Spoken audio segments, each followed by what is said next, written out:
You're listening to 89.9 WJCT Jacksonville, your community, your world. Storms will develop during the mid-afternoon hours and will move from west to east. Highs will reach the low to mid-90s.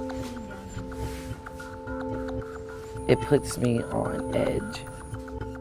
You know what I'm saying? Because I could be walking to the store, walking down the street, getting in my car, and it seems as just because I'm trans that I'm murdered. Savannah Bowens is a Black trans woman living in a city where 3 Black trans women have been murdered this year. How many are even unaccounted for? I believe that number is so much bigger. Tragedy for the transgender community. A transgender woman was found dead. The second killing of a transgender woman in Jacksonville. Celine Walker's killed inside this extended stay America. Another transgender woman found This victim dead. is the 3rd trans woman who's died by gun violence in Jacksonville this year. None of the murders in Jacksonville have been solved yet, and they're actually part of an alarming crisis. Since 2015, at least 85 trans women have been murdered across the country, most of them Black trans women and gender nonconforming people. It's like, if I was searching for a place to move to, like, where do I go? You know what I mean? Where would I be safe? Turns out, a lot of these cases have something in common. She was a transgender woman police identified as a male when she was In killed. just the past 90 minutes, Jacksonville police have released that victim's birth Who name. was identified initially as a man by the Jacksonville Sheriff's Office. Referring to the victim as a Black male in his 20s who appears to identify as a female. The way cops are investigating these crimes could be delaying justice.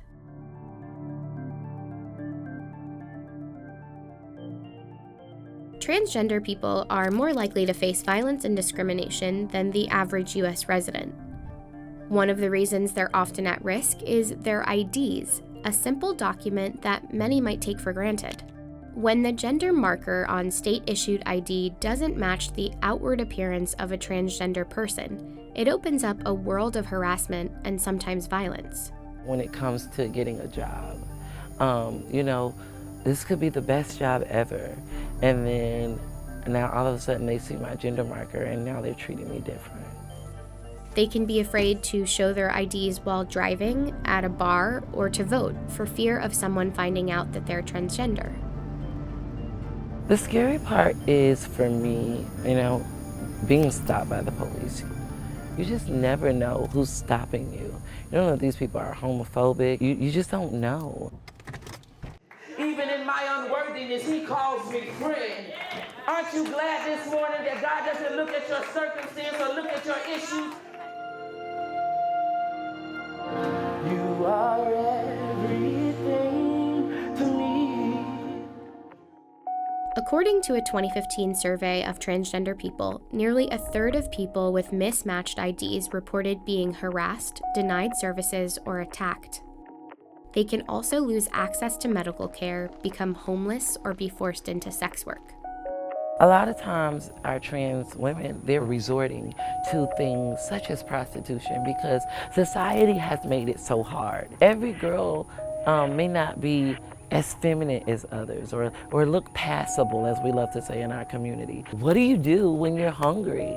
What do you do when your rent is due and your lights are about to be cut off, but you can't get work because you don't fit into the norm? Because your friends, they're in the same situation as you and your family wants nothing to do with you. So you walk the streets in unsafe environments just so that you can feed yourself. The discrimination trans people face in life can continue after they die. In Jacksonville, during murder investigations, the police often identified victims by names they no longer used instead of their preferred names. In the trans community, whether this happens in life or death, it's called dead naming. The police have also systematically denied the victims' identities by incorrectly describing their gender. If they were known as a woman and that's what they've lived their life as, they're refusing to do that. In addition to the disrespect, dead naming can slow down a murder investigation in its most critical hours.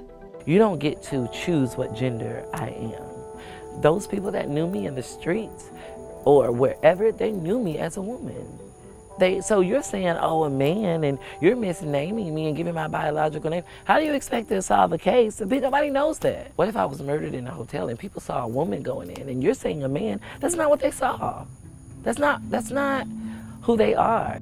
This is part of a national pattern. ProPublica contacted all law enforcement agencies in locations where trans people have been killed since 2015 and found that 87% of victims were deadnamed or misgendered by authorities. Many police departments cite an internal policy to go with the name and sex listed on a victim's state ID. I need my gender marker to reflect what it is so that I can be respected. I feel like it's a prison.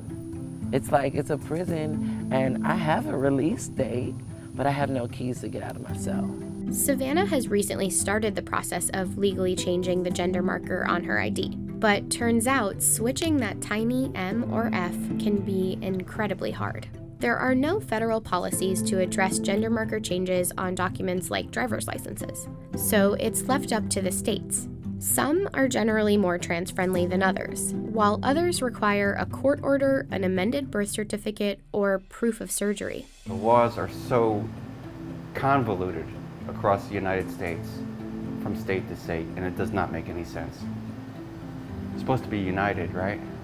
Treslyn Barber lives in Georgia and has been in the process of changing her ID, but it's not been easy. Georgia law requires proof of gender reassignment surgery, which is a high barrier for most people. The cost of gender reassignment surgery at the low end that I've seen in research in the United States is $15,000. The problem is getting health coverage to cover something like that. To be hit with a solid wall of not being able to move forward is heartbreaking. It can destroy people. But she later remembered a crucial detail. I wasn't born here. I was born in New York. The state of New York, with a less restrictive policy, required only a doctor's note stating she was transitioning. They sent her a corrected birth certificate within a month, which she's used to update most of her documents. And there it is. That's a certified copy, raised seal, with my name, my changed name, and my correct sex. And I was halfway back from the mailbox when I opened this up. I had other mail in my hands. Everything else fell from my hands. I fell to my knees and started crying in the middle of the grass right out here.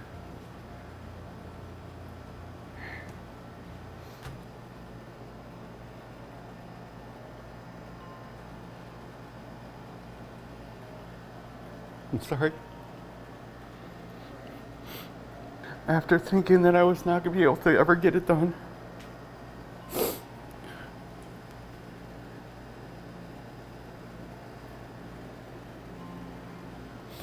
was the most amazing feeling. I'm sorry. As for Savannah, she's working with a lawyer in Jacksonville to get her ID changed. When that day comes for me, when my gender marker is changed, it will be like the missing piece to my puzzle. It's that important. She hopes it will keep her a little bit safer, but knows this problem is bigger than a letter on her ID. After we saw her, another trans woman was murdered in Florida, this time a few hours south of Jacksonville. The sheriff's office described the victim as a man wearing a wig and dressed as a female. Another case of deadnaming and a murder that's yet to be solved.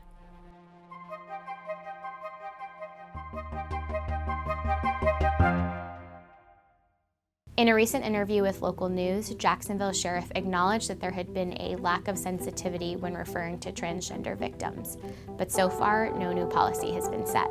For more of ProPublica's reporting, you can check out their feature piece at the link below. Thanks.